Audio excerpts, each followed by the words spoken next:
келгендеріңізге рахмет барлықтарыңызға. Менің есімім Данаулат. Жақында ғана осы 30-ші потокта оқып келген болатынмын. Бүгін бірінші рет мастер-класс өтіп жатырмын. Енді мен не туралы айтайын. Жалпы мен бұл сутсайға қысқаша ғана айтып кетейін, сутсайға қалай келдім.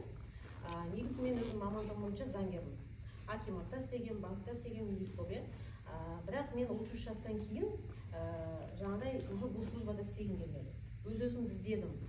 Түрлі курстар оқыдым. Содан кейін жүрегіме жақпайды ештеңе. Бір нәрсені іздеймін, бірақ не екенін білмеймін. Предназначениямды таба алмай жүрмін өзімнің.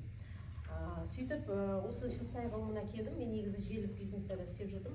Одан кейін осы сутсай ғылымы бойынша консультация алдым. Бір кісіден сутсайдан консультация алған кезде маған белгілі бір рекомендациялар берді. 10 шақты рекомендация берді, яғни кеңестер берді. Мен сол кеңестерді орындадым. Кәдімгідей бір ай бойы жаңағы осы сутсай шеберінің берген кеңестерін орындадым. Сол орындаған кезде менде как раз сол кезде бизнесім дұрыс жүрмей жүрген болатын. Сол рекомендацияларды орындай бастаған кезде маған ең бірінші рекомендация берді. Маған 10 шарт жүру керек деді. Энергияңды көтеру керексің деді. Энергия ол ақша. Яғни маған ақша керек қой. Мен ақша іздеп жүрмін ол кезде. Бізде жалпы 3 эго болады. 3 эго. Эго деген нәпсі. 3 эго болады. Азап шегуші эго болады. Және де бақыт іздеуші эго болады. Сосын кейін безразличный деген ол бейтарап. Безразличный деген қалай? Немқұрайлы. Немқұрайлы эго болады. Осындай 3 эго болады. Мен мына эго страдающийда жүрмін. Яғни азап шегуші эгода жүрдім сол кезде. Менде жаңағыдай неудовлетворенность, яғни өз-өзіме қанағаттанбаймын, жұмысым дұрыс жүрмейді, апатия менде, төсекке жатып аламын, ешқандай жұмыс жасағым келмейді, сериал қосып қойып жата беремін. Түк істегім келмейді. Содан кейін маған жаңағыдай жүру керек, таңертең жылы су ішу керек. Міне мына рекомендацияның бәрі берді. Таңертең жылы су ішу керек деді, 45 градус. Потом 10 шақтан, 10 шақ емес, маған даже айтты, 12,5 шақ жүр деді. 2,5 сағат жүр деді таңертең. Сосын кейін позитивный мышление бойынша жаңағыдай видео көр деді.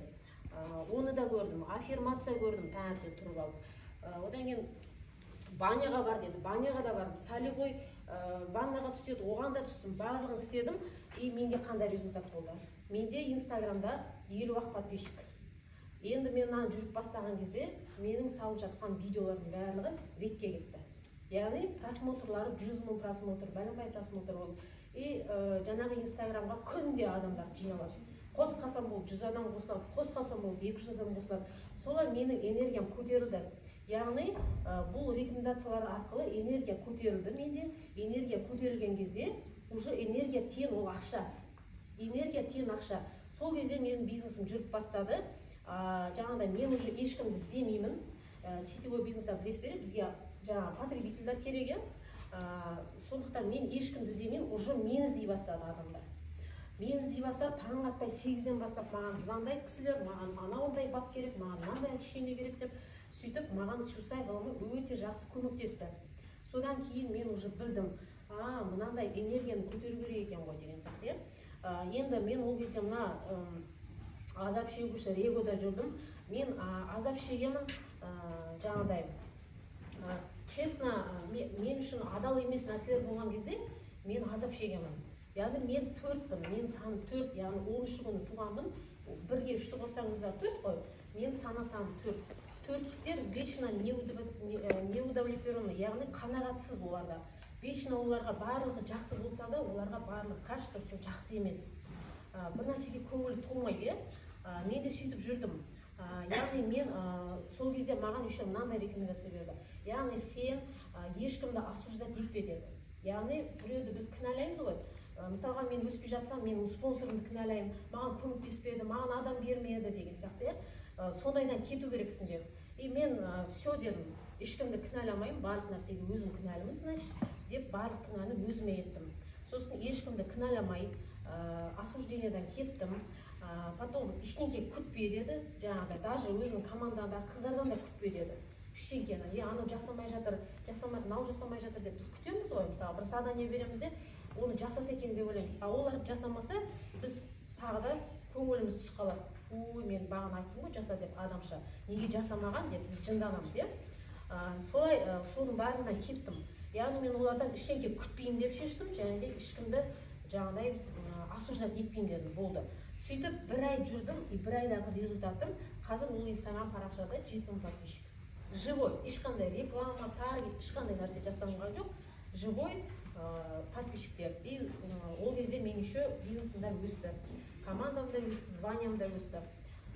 Содан кейін енді бұл жаңағыдай сана-санына байланысты, міне әртүрлі жаңағыдай адамдар азап шегу әртүрлі, әркімнің азап шегу әртүрлі. Менікі мысалы жаңа қанағатсыздық болса, мысалы мына жерде бірліктер бұл кісілердің айтқанын тыңдамаса, бұл кісілер мен айтқаным болады дейді мысалға. Бұл кісілердің айтқанын істемесе, олар тоже азап шегеді. Мысалға, бұл кісілер былай мен өзім және бөтен деп бөледі адамдарды. Егер бұл өзінің адамы бұның айтқанын істемесе, олар ойлайды, бірліктер ойлайды, ой, сатқындар деп, мен айтқанын істеген жоқ деп. Сол моментте оны жаңағыдай қара тізімге салып тастайды. Бірліктер сондай болады, ал екіліктер олар өмір бақи, олар қарым-қатынас үшін жаңа азап шегіп жүреді. Бір адамдар оны түсінбесе, жаңағыдай етеді, мені түсінбей жатыр деген сияқты азап шегеді. Әртүрлі енді үштіктер бар, бұны қазір барлығын айтамыз. Енді бұл жерде жаңағыдай страдающий деп айттық, осыны айтып кетейін. Қазір біз барлығымыз, почти барлығымыз осы жерде жүрміз. Біз әртүрлі жаңағыдай азап шегеміз. Сана-санымызға байланысты әртүрлі азап шегеміз. Енді мына энергия туралы айтып кетейін. Жаңағыдай біз бір нәрсеге келіспейміз, біреулерді кінәлаймыз. Сол кездерде біздің мына жаңағы азап шегіп жүрген кезде, және де бізде зацикленность болған кезде, мына жерде сананың бұғаулануы болған кезде бізде остановка энергия болады. Яғни бізде энергиямыз тоқтайды ол кезде. Біз біреуді осуждать етеміз, сол кезде біздің энергиямыз тоқтайды. Ал энергия деген ол міне прана, прана деген ол ақша.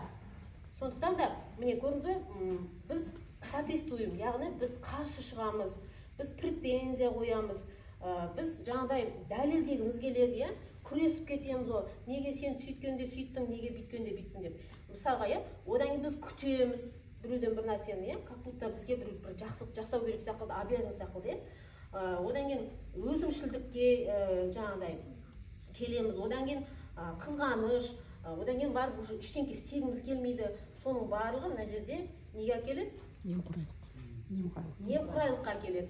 Сол немқұрайлыққа келеді, немқұрайлық ол уже ауруға келеді. Мына жақтағы уже ауруларға келеді. Көрдіңіздер ме? Әр сана-санына байланысты мына жерде ауруларда тұр.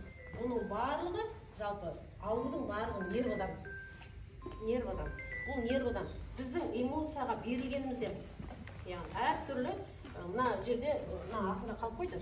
Соның арқағында түрлі 9 көңіл толқыныстары бар, яғни 9 эмоция бар. Сол 9 эмоцияға біз берілеміз әр уақытта, келіспейміз, дәлелдейміз. Сол кездерде біздің энергиямыз тоқтайды. Сондықтан да ешкімге ештеңені дәлелдеудің қажеті жоқ. Жалпы бұл сүтсай ғылымының ең басты мақсаты сіздерді сабырға келу. Яғни сіздер сабырға келген кезде, сабыр деген сол шыдамдылық емес, ол қабылдау. Яғни любой бір ситуация болды ма, оны как она есть қабылдау керек. Қабылдаған кезде сіз сабырға келесіздер. Сол сабырлықта болсаңыздар, сіздерде жаңағы мына кеңестерді орындасаңыздар, сіздерде энергия жоғарылайды. Энергияларымыз біздің мына жерде болады, и былай жоғары көтеріледі. Сөйтіп энергия ақша, яғни любой бір результатқа жеткілеріңіз келетін болса, энергияларыңызды көтеріңіздер.